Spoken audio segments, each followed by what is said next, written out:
Pedro, donde estamos compartiendo Primera de Pedro, porque estamos haciendo la serie Verdadera Gracia, porque ese es el nombre que le da realmente Pedro a su libro. Esta es la verdadera gracia, y en el día de hoy vamos a leer, digamos, en dos formas el texto, pidiéndole al Señor ayuda especial para el tiempo, pero quiero llevaros a un texto muy especial. Voy a leer primero la primera parte, capítulo 2, verso 11 y verso 12, capítulo 2 de Primera de Pedro, verso 11, búsquenlo en su equipo móvil, en su Biblia de papel, y permita que el Espíritu Santo empiece a tocar su vida con esta palabra. Y hoy decimos la gracia de Dios, la verdadera gracia nos hace modelos ejemplares en la sociedad, y vamos a hablar un poco más de eso. Pero leamos entonces la palabra de nuestro Señor en el nombre del Padre, del Hijo y del Espíritu Santo. Dice así estos dos versos primeros que vamos a leer: queridos hermanos, les ruego, dice así el Señor en la boca de su apóstol Pedro, les ruego, como extranjeros y peregrinos en este mundo, que se aparten de los deseos pecaminosos que combaten contra la vida. Mantengan entre los incrédulos una conducta tan ejemplar que, aunque los acusen de hacer el mal, ellos observen las buenas obras de ustedes y glorifiquen a Dios en el día de la salvación. Esta es la palabra del Señor. Cierre sus ojos y oremos. Señor, yo sé que hermanos y hermanas esta semana, pero muy puntualmente algunos que nos visitan hoy aún, esta semana se han visto en ese estrecho de ser acusados, de luchar también contra los deseos que combaten contra el alma, y de venir a la casa de Dios hoy a escuchar que la gracia de Dios nos hace modelos ejemplares para transformación de nuestras vidas, para servicio del prójimo, pero sobre todo para la gloria de Dios. Guíanos en entender esta escritura tan necesaria para todos nosotros hoy. Te lo pedimos en el nombre poderoso de Jesús nuestro Señor. Amén. Bueno, la semana pasada yo dije algo que posiblemente era un poco polémico, yo sé, y yo hablé la semana pasada de el orgullo cristiano. Creo que logré hablar de eso en el segundo servicio, que a veces ahí me queda un poco más de tiempo, del orgullo cristiano, y que el texto anterior, si lo leyeron conmigo, dice que nosotros somos piedras vivas y que Dios está construyendo algo extraordinario, y que somos linaje escogido, real sacerdocio, nación santa, pueblo que le pertenece a Dios. Y yo les decía, si uno entiende bien eso, la identidad de uno tiene que cambiar. Y ya no va a caminar por la calle como un pobrecito, sino diciendo, por Dios, yo soy escogido por Dios para una cosa extraordinaria. Y les digo eso conectándolo con la semana pasada, porque el texto de hoy es un texto que tiene elementos de corrección. Porque algunas personas, al leer el texto anterior, linaje escogido, real, hijos del rey, entonces asumen esa lectura como una forma que los lleva a escapar del mundo. Es decir, yo ya no me importa ese trabajo, no me importa esa sociedad antioqueña, no me importa ese país, ni siquiera me importa ese matrimonio y esa familia, porque es que yo tengo un propósito más grande, más alto. Y con esa rimbombancia tan común en la iglesia evangélica, entonces son estos cristianos que se desconectan del mundo, que se escapan. Y aquí en Colombia han ocurrido varias cosas, y les voy a contar estas historias a ver si ahí nos conectamos. Hace unos años, pero en la década de 70, hubo cristianos de aquí de Medellín que compraron unas tierras en los llanos orientales. Yo tuve ocasión de conocer a algunos de ellos, Y ellos se iban a los llanos orientales a hacer una finca autosostenible. Y ahí educaban sus hijos, ahí se crecían, se casaban y todo. Porque ellos habían entendido que eran linaje escogido, real sacerdocio para sacrificios espirituales, pero no conectados con el mundo. Entonces crearon un gueto ahí mismo en la selva de los llanos orientales.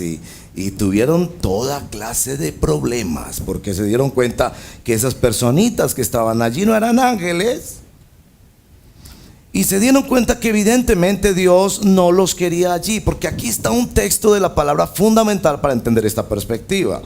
En los labios de nuestro Señor: no te ruego, dice nuestro Señor orando por nosotros, Padre, no te ruego que los quites del mundo, sino que los guardes del mal. Es decir, los cristianos no somos del mundo, pero estamos en el mundo, en ese país, en ese trabajo, en esa familia. Y esa actitud cristiana a veces de escapar de las cosas. Bueno, pero les va a gustar la otra historia. Esta es de una señora que se convirtió. Y entonces, claro, su vida fue transformada tremendamente, pero su esposo no era cristiano. Y entonces empezó a vivir solo en la iglesia. Lunes en la iglesia, martes en la iglesia, miércoles en la iglesia. Toda la actividad de la iglesia. Su lenguaje cambió, su forma de vestirse cambió, todo cambió. Y entonces su marido, muy preocupado, unos meses después fue donde el pastor a pedirle una cita. Pastor, yo no aguanto a esta mujer. ¿Cómo que no? Sí, ella ha cambiado mucho, pero ¿cómo que no? Pastor, es que mire, pues somos esposos.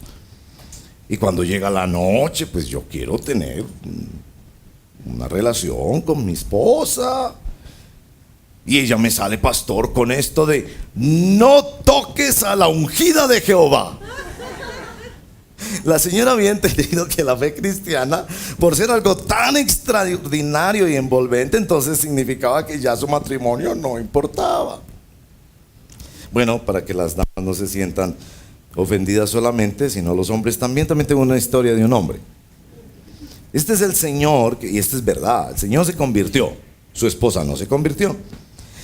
Y el hombre vivía en la iglesia, ¿no? Cantando y levantando las manos y todo. Y la esposa empezó a ir un poco a la iglesia.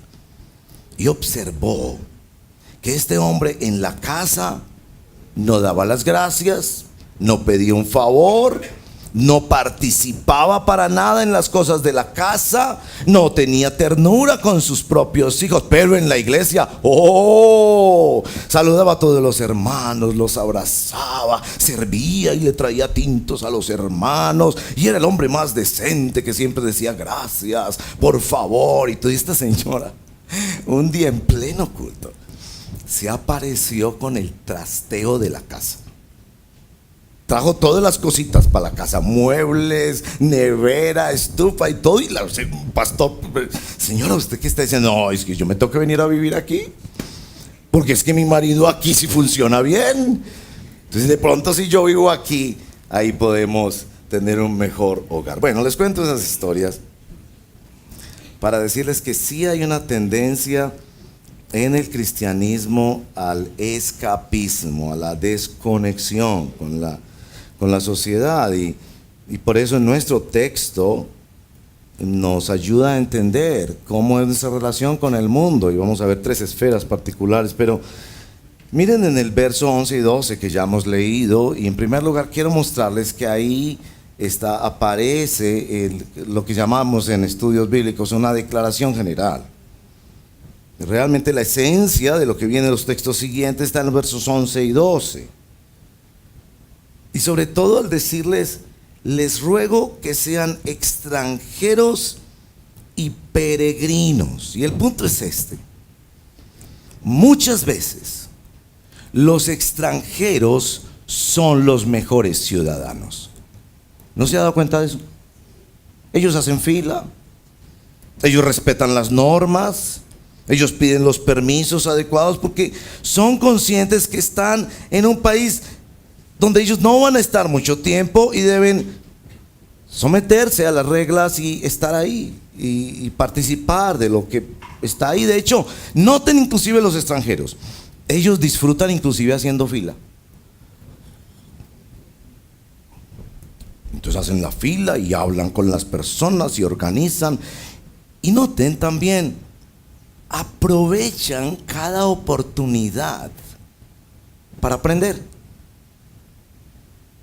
Y nuestro texto está diciendo que tu relación con el mundo no es de crear un gueto y no tener amigos cristianos y no te importa la empresa, ni la sociedad, ni la familia, sino que precisamente por esa condición de extranjeros te vas a convertir en el mejor ciudadano. Y claro, en el verso 12, modelos ejemplares. Mantengan entre los incrédulos una conducta tan ejemplar, oiga bien, que aunque los acusen de hacer el mal, y esto tiene que ver con tu trabajo para muchos de ustedes, ellos observen las buenas obras de ustedes y glorifiquen a Dios en el día de la visitación. Esto es importante en estudio bíblico, por eso les estoy diciendo, en estudio bíblico esta es como la declaración general. Y eso del día de la visitación, me temo pues quedarme demasiado tiempo mostrándole unas cosas en el texto, pero el día de la visitación para los estudiosos, los expertos de este lenguaje de Pedro, dicen que puede referirse a dos cosas. El día que esos incrédulos que trabajan contigo, que están en tu familia, que son tus vecinos del mundo, que te observan tu conducta ejemplar, el día que ellos se conviertan, el día que ellos, el Espíritu Santo les abrió los ojos y pudieron ver en Jesús la esperanza de salvación y de transformación para sus vidas. Y entonces van a echar memoria y van a decir: ahora te entiendo. Ahora te entiendo. Ahora entiendo por qué tantas veces yo la traté mal a usted, señora, de los tintos en la empresa, y fui grosero con usted. Y usted venía y me traía cada vez el mejor de los tintos. Y me trataba con afecto y con... Ahora entiendo. Es que en usted había pasado una cosa que todavía no había pasado en mí. Bueno, algunos dicen que también se puede referir esto del día de la visitación o de la salvación a la segunda venida del Señor. Cuando toda rodilla, no solo las de los cristianos, toda rodilla. Me costará ese día.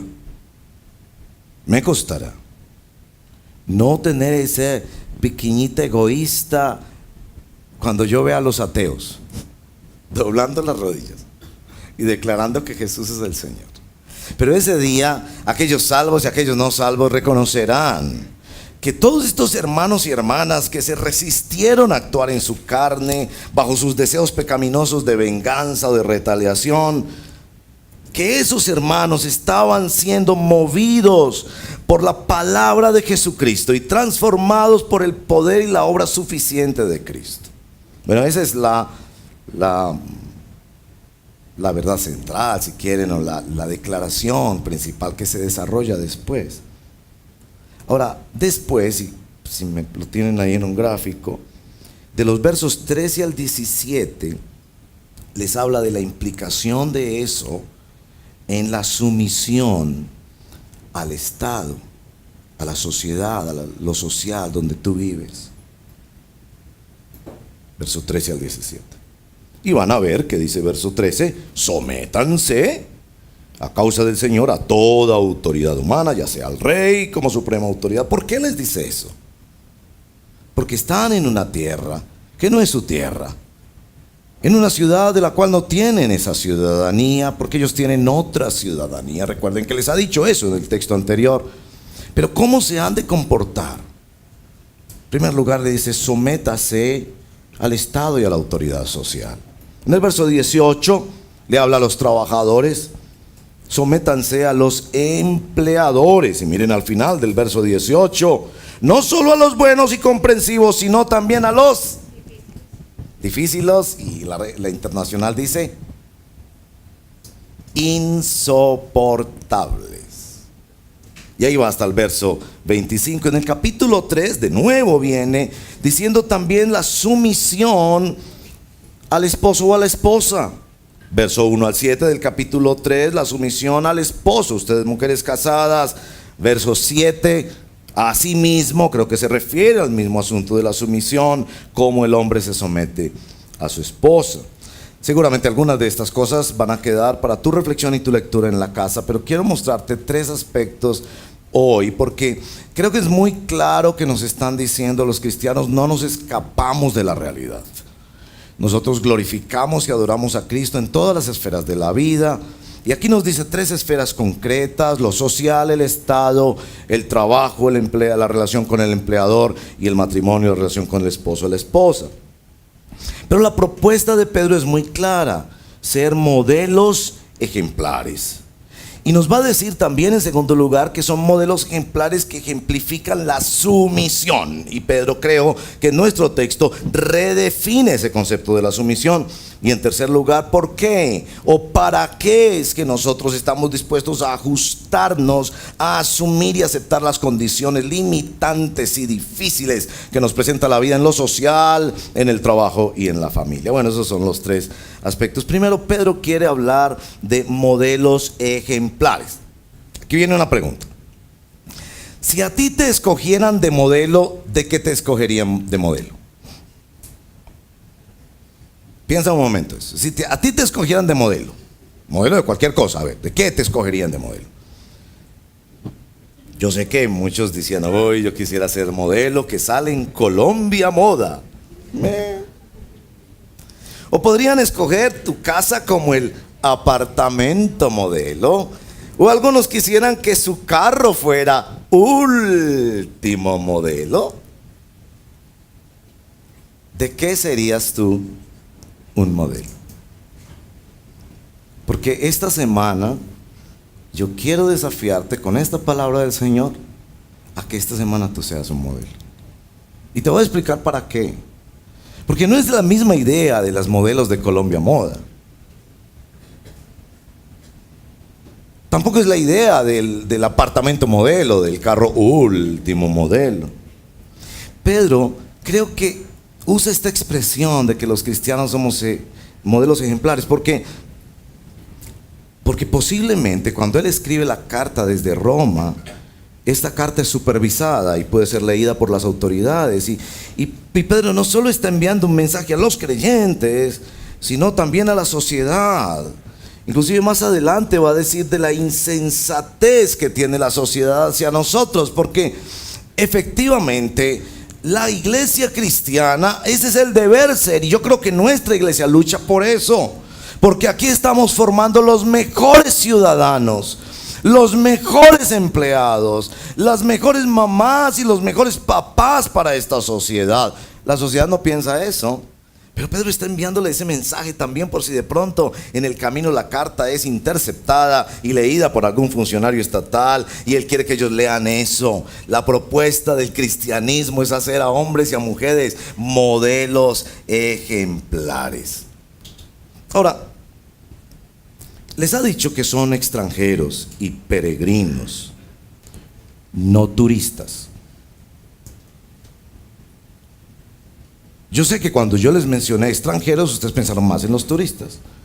Porque bendito Dios, en el último año el reporte es que en Colombia se ha duplicado la presencia de extranjeros. Entonces nos visitan con mucha frecuencia, aquí mismo en la congregación. De hecho, uno de los grandes desafíos que tenemos en este momento es hacer un servicio en inglés. Tal vez en la tarde, algo así, porque se nos ha venido una avalancha. El mismo gobierno nacional ha dicho, se duplicó con respecto al año pasado y se alcanzaron ya las cifras esperadas para fin del año entrante.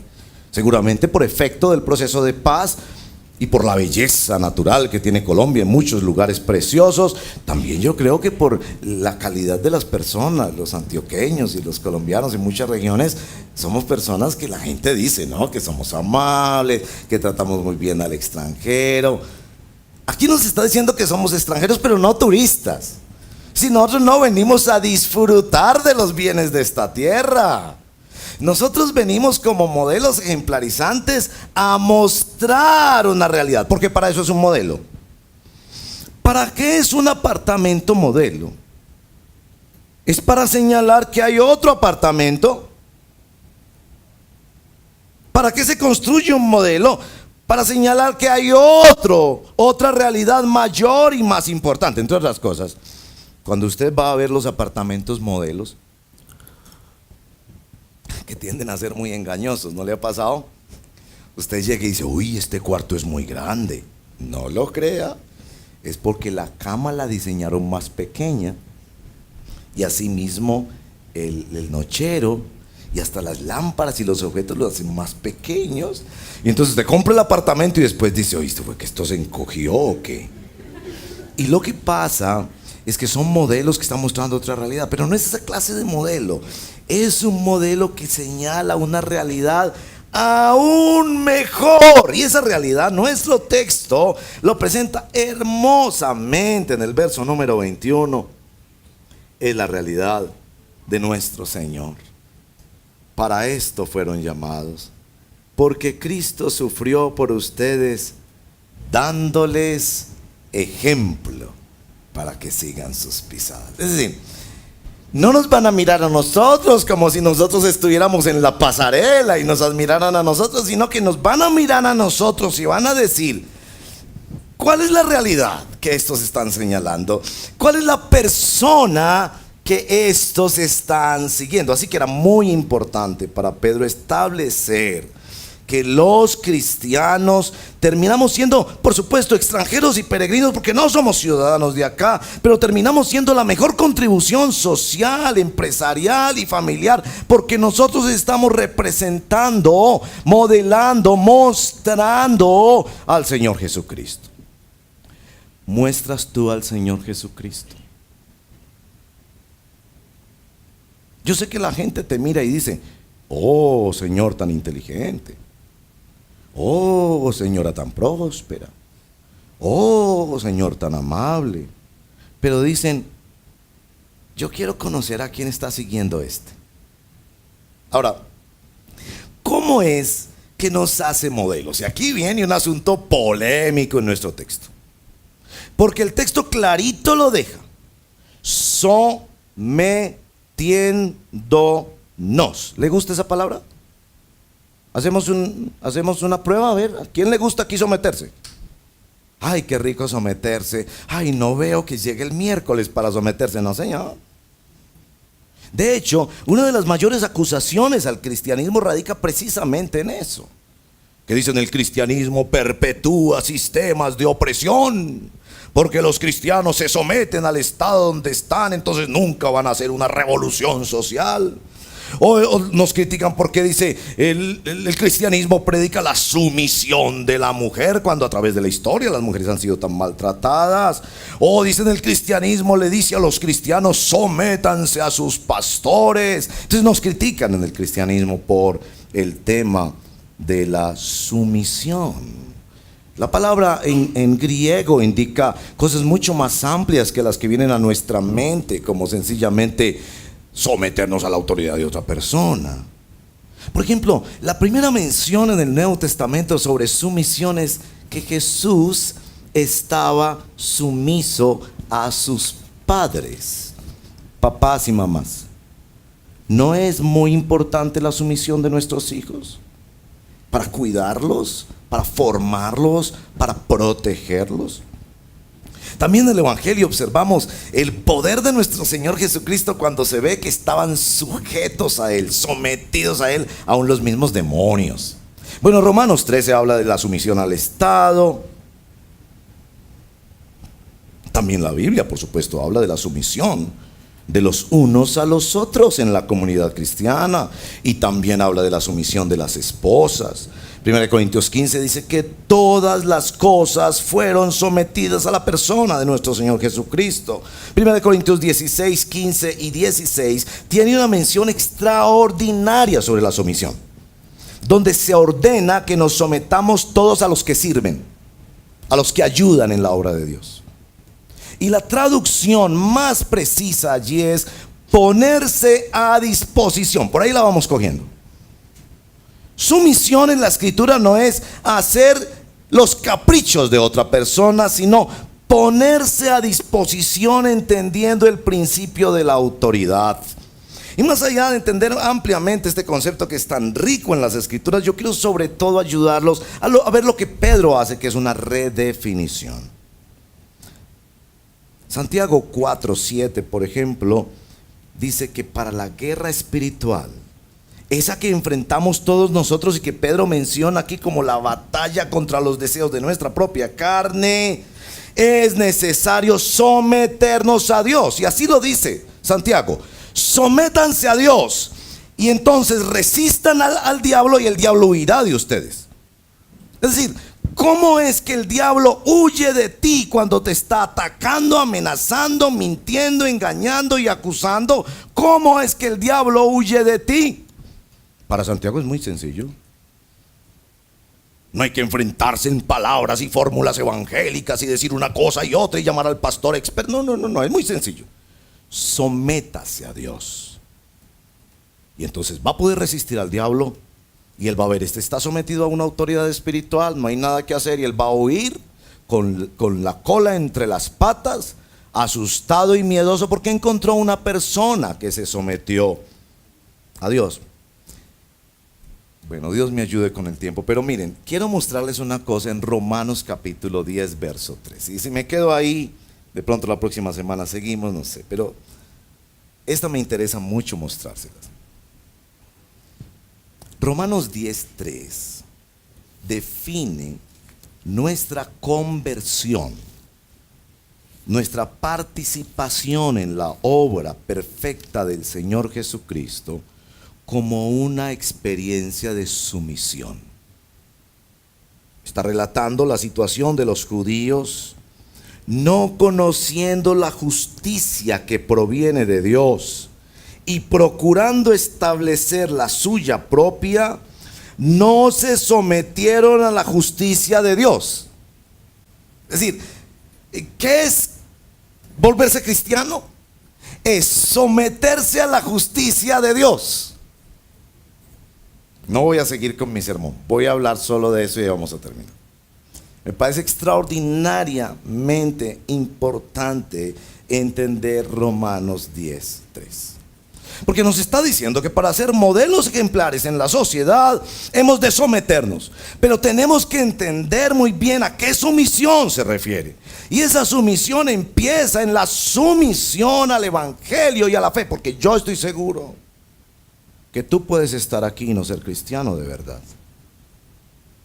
Yo estoy seguro porque cada vez hay más personas que bendecimos, que nos encanta que nos acompañen en las reuniones cristianas 1 o 1000 veces. Nos encanta que nos acompañen, pero están ahí más bien como observadores o esperando que Dios los bendiga y les haga un milagro, como es el consumismo religioso. Pero realmente no han llegado a la experiencia de someterse al Evangelio. En palabras de Pablo es obedecer al Evangelio. ¿Qué es obedecer al Evangelio? Es que yo tenía una forma de justicia que yo pensaba, como los judíos, que era la justicia de manejarme más o menos bien, de hacer como un trueque con Dios, yo te doy una ofrendita y tú me ayudas, o de sentirse más o menos en paz, porque pues tampoco he matado a un cura, ni me he robado una monja, yo más o menos he sido bueno. Entonces por ahí era que yo pensaba que iba a ser salvo. Pero aquí nos está diciendo que hay otra justicia. Lean Romanos para que entiendan cuál es esa otra justicia, que es la justicia de Dios a través del Señor Jesucristo, que es la única esperanza para el pecador, porque el pecador jamás puede hacer trueque con un Dios santo. Entonces viene a obedecer, someterse al sistema de justicia especial para la paz, que se llama el Evangelio, con relación a Dios. Y dice, yo no voy a tratar de seguir ganándome la salvación, porque es imposible, es una mentira. Yo no voy a vivir tratando de arreglar todos mis problemas para después venir y negociar con Dios y decirle, bueno, Dios, ya llevo 10 años sin consumir, ahora me parece que sí merezco. No vas a poder hacer esa clase de trueques. Solo puedes hacer una cosa y es someterte a la justicia de Dios en la persona de Jesucristo. Esa justicia es maravillosa, porque es una justicia que en primer lugar te declara condenado, sin esperanza y sin Dios en el mundo. Pero después el mismo juez, en la persona de nuestro Señor Jesucristo, se baja del estrado y te dice, ahora yo voy a pagar por tus pecados y te voy a dar mi santidad y mi justicia. Eso es el Evangelio. Así se entra en el reino de Dios. Y estas personas a quienes se les dice sométanse a las autoridades, sométanse a los empleadores, sométanse en el ministerio matrimonial, son personas que ya han entendido el principio de la sumisión, porque lo han entendido en el Evangelio. En el Evangelio nos sometemos a la justicia de Dios y dejamos de tratar de ganarnos la paz del corazón y el perdón de Dios y la aceptación de Dios por nuestros esfuerzos personales, y venimos a la persona de nuestro bendito Salvador, que nos condena por nuestro pecado, pero que también nos entrega su perdón y nos entrega su justicia y su santidad para poder vivir una vida diferente. Bueno, perdónenme, ahí corto el sermón de hoy y esto continuará la próxima semana.